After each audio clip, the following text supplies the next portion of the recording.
Hey guys, welcome back to my channel, and it's Deb C, and the place to be, it's Deb C. Bloop, bloop, that's me. Boom, Deb C.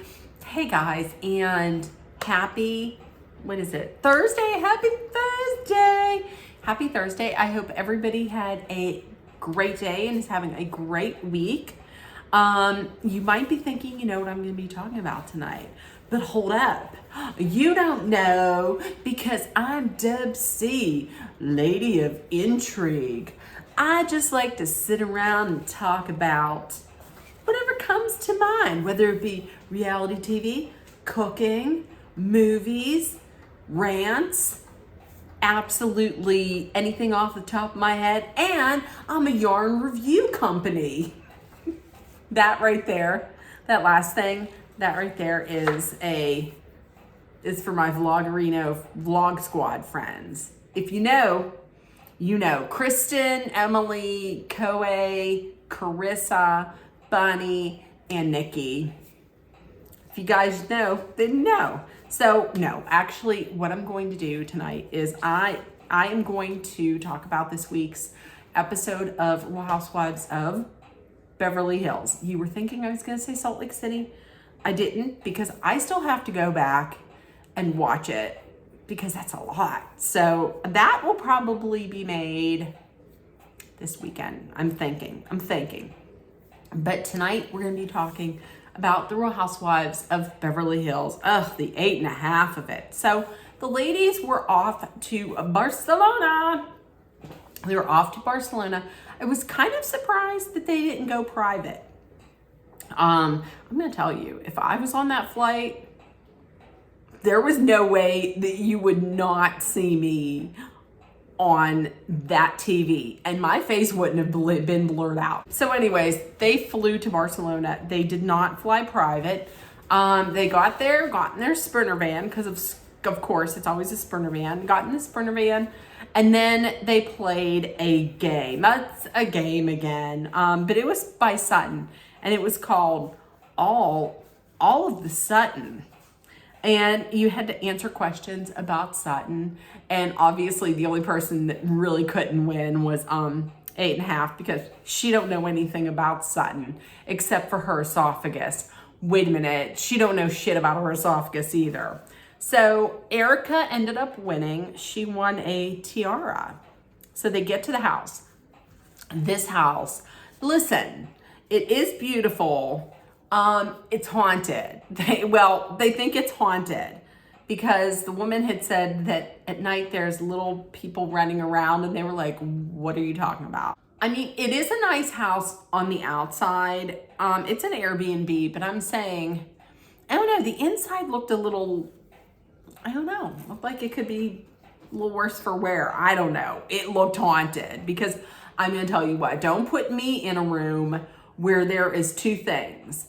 Don't put me in a room where there is like an opening up above, like a trap door that pulls down. Don't put me in that room, and do not put me in a room where there is some creepy old time baby crib. No, ma'am. No, I will sleep in the backyard. I would have to have Chef Storm come on, said protect me. But anyways, more on Chef Storm later. They drew for rooms. Typically it is like the running of the bulls in Pamplona. They drew for rooms. I'm gonna tell you, if I was Sutton, I would not have drawn for a room. I would have been like, I'm picking best room, and then you bitches can draw for the room. It seems to me like Dory maybe got the haunted room. Dinner was at home. I don't understand why, honestly, why they have to have glam and get so dressed up if they're just at home. I mean, I get that it's on TV, but still, I don't know. But then, whenever they brought the chef out, hell yeah. I might have gotten dressed up a little bit more too. Chef Storm, ooh, he was handsome. So they go in, they have dinner. Everything looks beautiful. Everything looks delicious. Everything's going great. Then 8.5 has to open up her big mouth. And she is talking about, you know, maybe I shouldn't have said this, and I'm sorry for saying that. And then Sutton brings up the fact that, I don't know that I think they might have shown this, but 8.5 had said something like, well, thank God I have my family and thankfully I'm not lonely.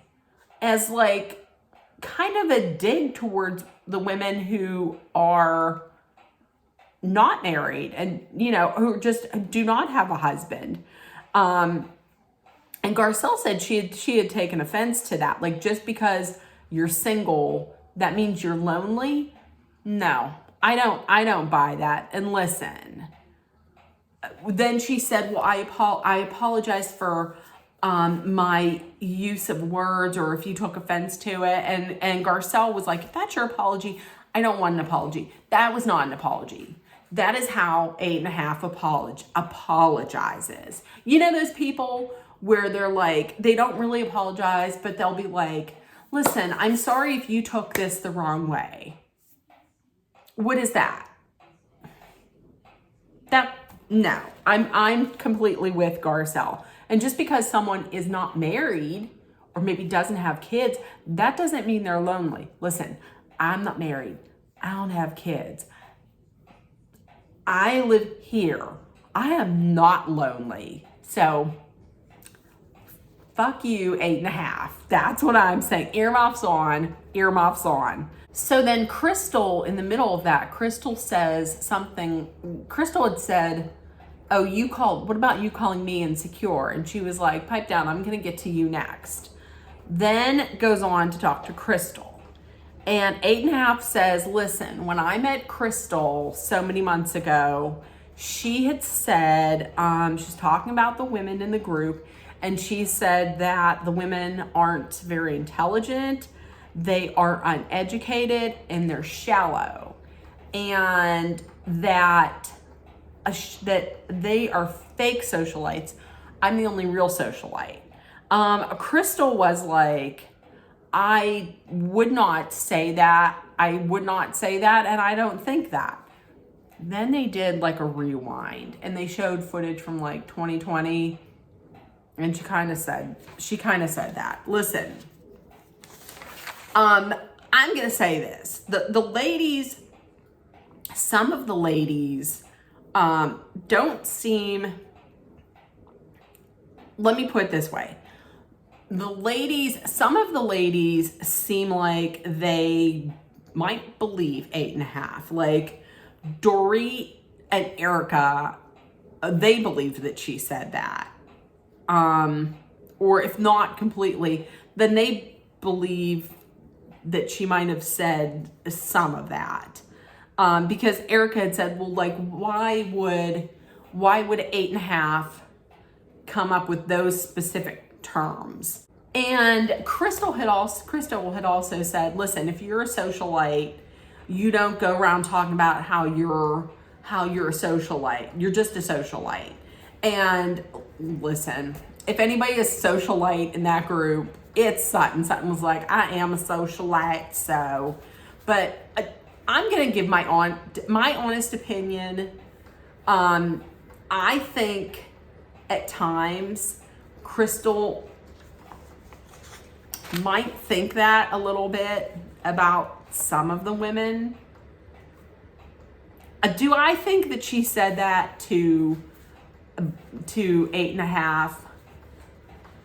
I'm feeling like no, because she really doesn't know her that well.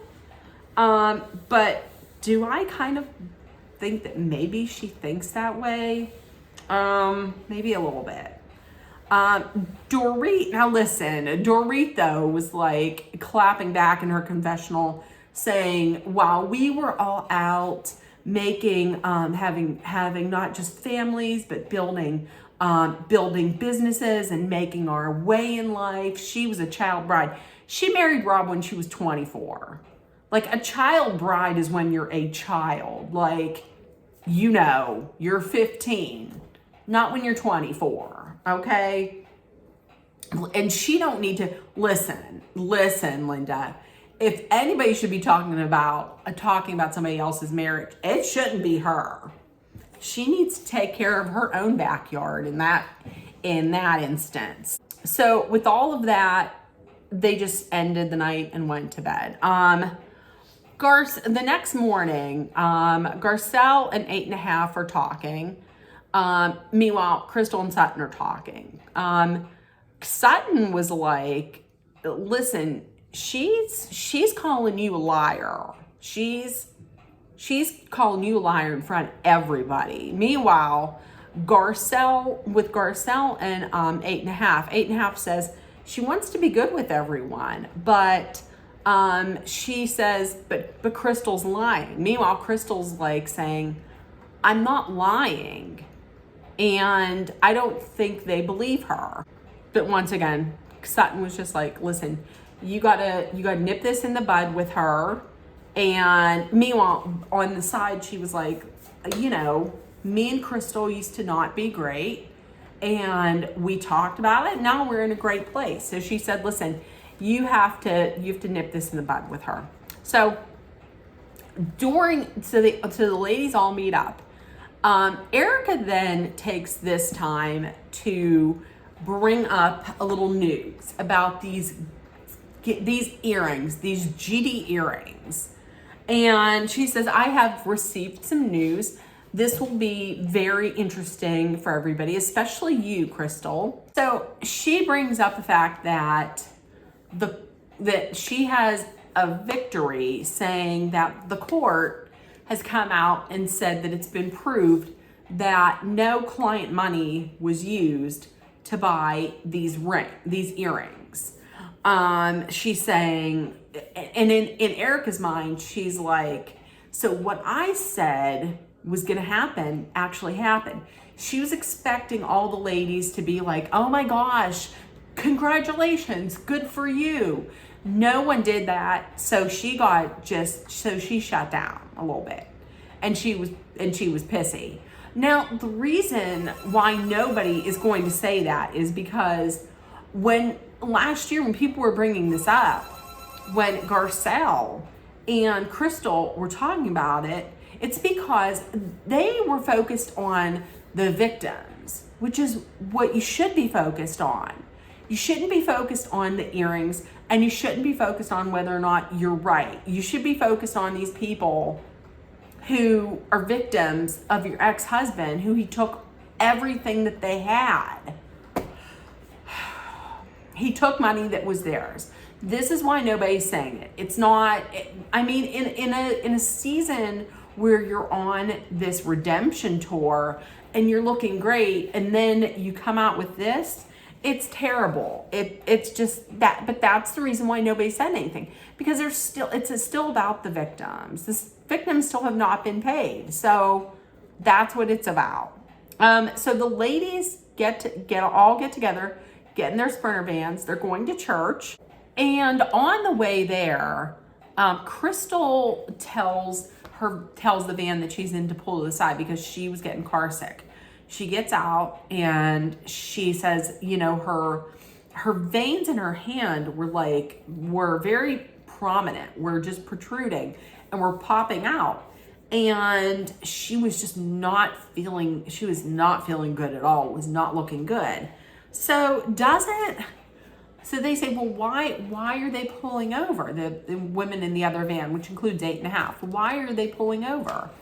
And why'd they pull over? Garcelle says to her, her veins are popping out of her hand. And she says, what do you mean? If you are a medical professional, I would think that you would know what somebody means by that.